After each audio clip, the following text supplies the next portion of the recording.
Hey everybody, today I'm just going to be talking about a painting I'm doing here. It's Angelina Jolie. This is on gesso board 24 by 18 and it's going to be done in acrylic and with airbrush.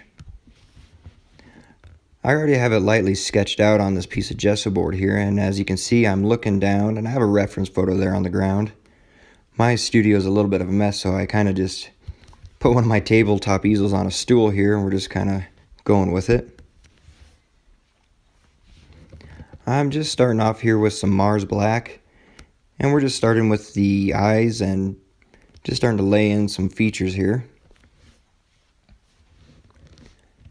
Usually when I paint portraits, I always start with the eyes.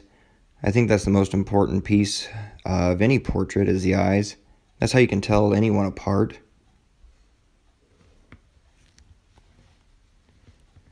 And just to note that this isn't going to be a photorealistic painting. I tend to kind of have an abstract feel with my portraits.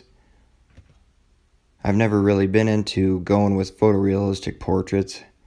Just too detailed for me, and I don't have the patience for it.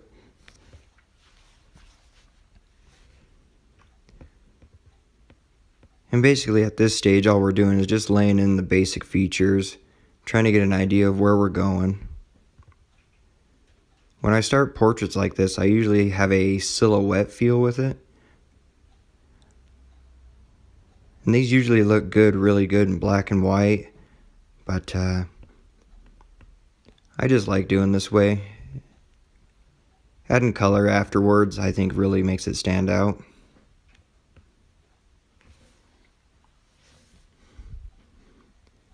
And as you can see here, we're just working on the hair, getting her basic shape in.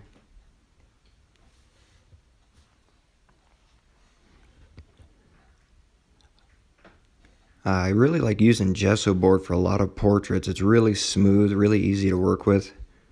Whether you're doing oil or acrylic or airbrush, it's almost like using linen on canvas. Really smooth, really good for blending.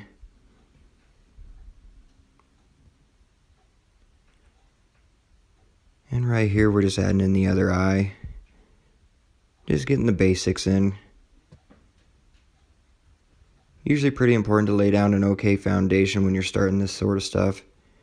Much like landscapes or anything else. You have a good foundation to build off of, and then you can just kind of go to town on the rest of it. And now we grabbed the airbrush here and we're just adding some color to the lips. The airbrush I'm using is a Grex model AC1810-A. It's a pretty basic one. It's comparable to Iowata's, anything else out there on the market. I'd say price range, it's about mid-range. It's not a cheapo one you're going to find, but it's not the most expensive one either. But for this type of stuff I do, it works great. The compressor's really quiet. You never have any troubles with it. I think the max pressure on it is about 60 pounds. Usually when I'm doing portraits or anything with it, I usually tend to run it about 35 to 40 psi. Running it around there, you usually don't have any splatter effects, any problems with the gun. And right here we're just adding some flesh color. I mixed my own. I just used a magenta, a deep yellow, and some white. Used a little bit more white here because we're going pretty light on the flesh at first. The colors I use are Createx colors, and then there's also some Com Art colors that you can get. But I usually tend to stick to the Createx ones. The paint is a little thicker, but if you water it down just a little bit, it usually seems to flow pretty good out of the gun. You have to be kind of careful when you're painting on this gesso board or any canvas with an airbrush, because if you get it too watery, when you hit the canvas or the painting surface you're doing, your colors will run or they will splatter. And that's usually not what we want to go for. And right here we added just a hair more magenta so we can get a little bit more fleshy color. And I'm really not trying to get any shadows or anything going right now at this point. We're just trying to get a few areas darker, usually just around the edges. Because with a lot of my portraits I'm going to add color. I'm going to try and get some energy going there and just kind of get wild and crazy with it. And right there we're adding just a little bit of dark color there to the nose, trying to get it a little bit more defined. Like I said, we're not going for a photorealistic picture here, but we're trying to just lay down enough so people will know the features and know who it is.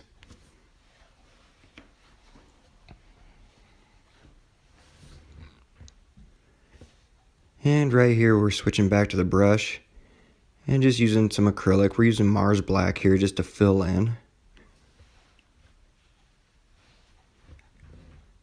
I like to switch back and forth between the airbrush and a regular brush. Usually gives me a little bit more control.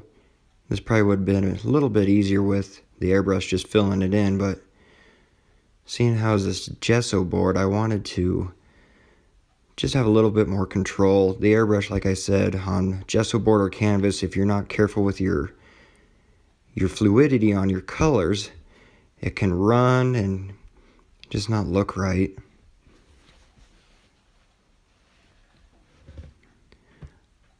And we're just laying down the foundation here. I know Angelina Jolie's hair isn't black, but like I said, when we're doing a silhouette piece here, it usually tends to look just really good.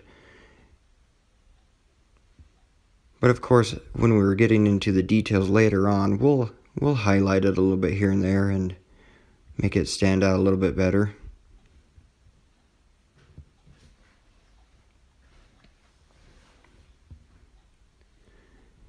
And the acrylic paint I'm using here is just a pretty standard paint. I believe it's Grumbacher, if I'm saying that right.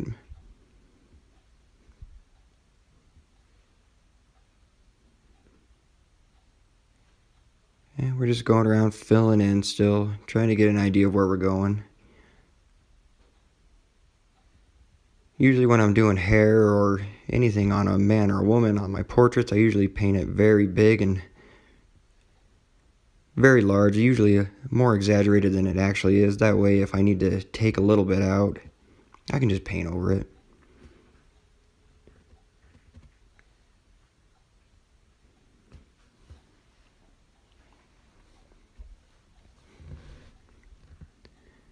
And we're just still filling in here, going around.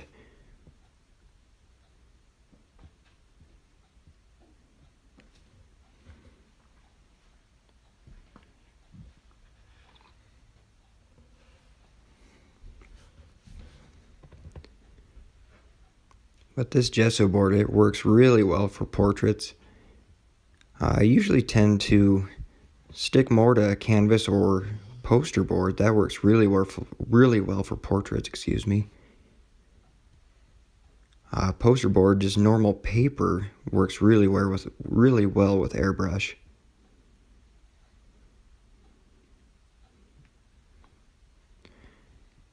And we're getting the basic shape here.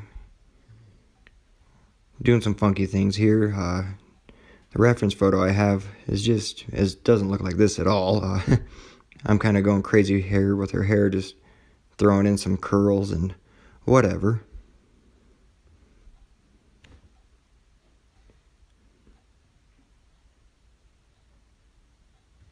But we've got a good basic shape here. Good foundation to work off of.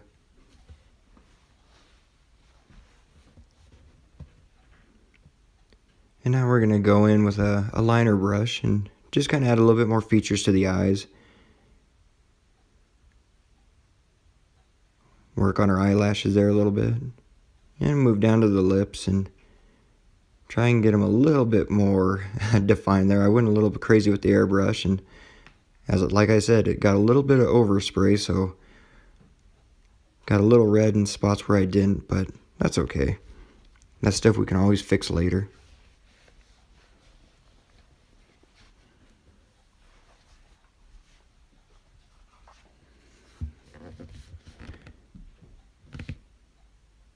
And right here we're getting ready to switch back to the airbrush.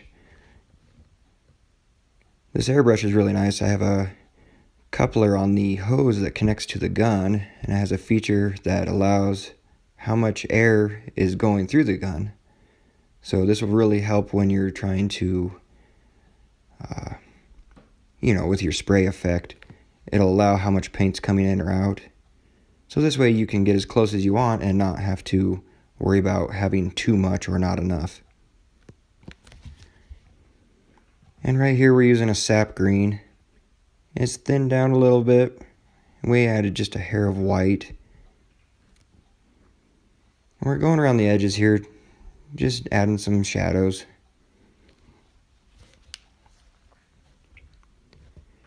Usually with my portraits I go around and I'll add some color here and there, just to give it a little energy, a little life. We're not trying to make an exact portrait here. We're just trying to create something fun. And as you see there, my wall behind the painting here is just covered in airbrush.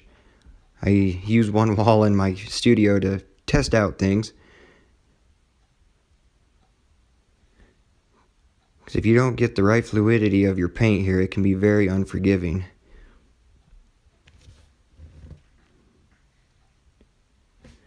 And now we're using a opaque violet going around the eyes, the nose here, and oh, that looks really good. And it's very hard to paint in this style for me because I just want to keep adding color, keep shading. And there is a point where you can overdo it.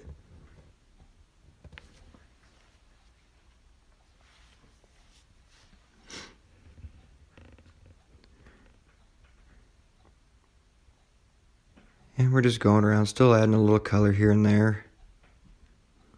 Trying to be as gentle as we can. Like I said, we don't want to do too much, but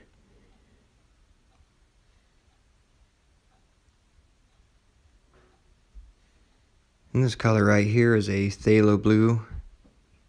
And we added just a hair of white to it. But we're making progress. Looking good so far.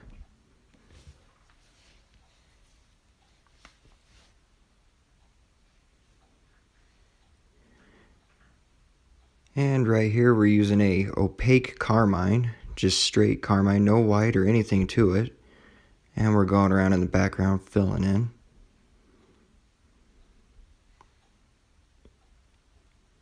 And this certain color I'm using here is a Acrylic Wicked color, Wicked brand. And these colors are really bright, really amazing. But like I said, sometimes you have to thin them down. They can be pretty thick, and they can really jam up your gun. And then you're tearing it apart cleaning it. And it's important to note that after every color change I'm doing, I'm cleaning the gun. I'm just using an airbrush cleaner you can buy anywhere. We usually backwash it, go through it with a Q-tip inside, and just clean it out to make sure all our colors are out of there. And as you can see here, I now took the painting and put it on my drawing board. And I'm just going around with the brush. I got a fluorescent yellow and a burnt sienna and some titanium white. And we're just doing little highlights here and there, just to give the subtle suggestion of some of her locks of hair here. Just that way we know she has brown hair.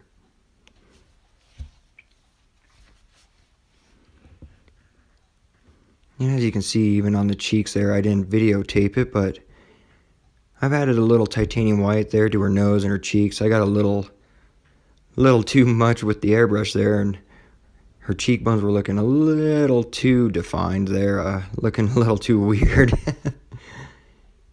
We also added a little bit of white to her lips.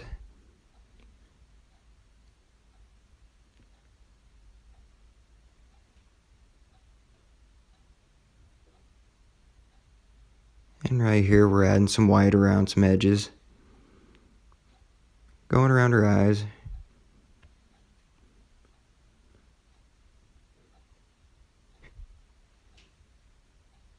And really at this point, I'm done with the airbrush. I've done all I pretty much want to do with it. Now I'm just going around adding some different colors here and there.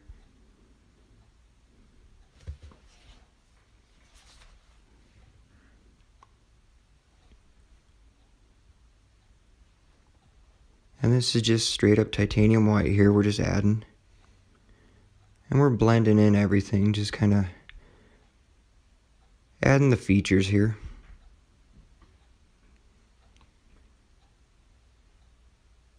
And right here's that fluorescent yellow, really bright color.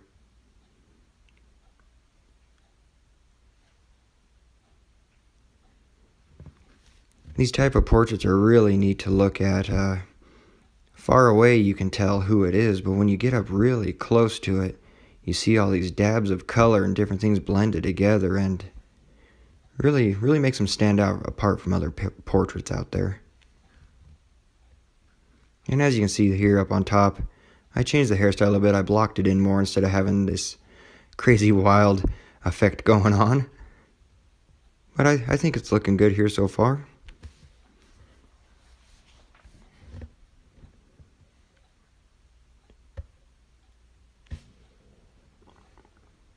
And right here we got just a little burnt sienna, a little alizarin crimson.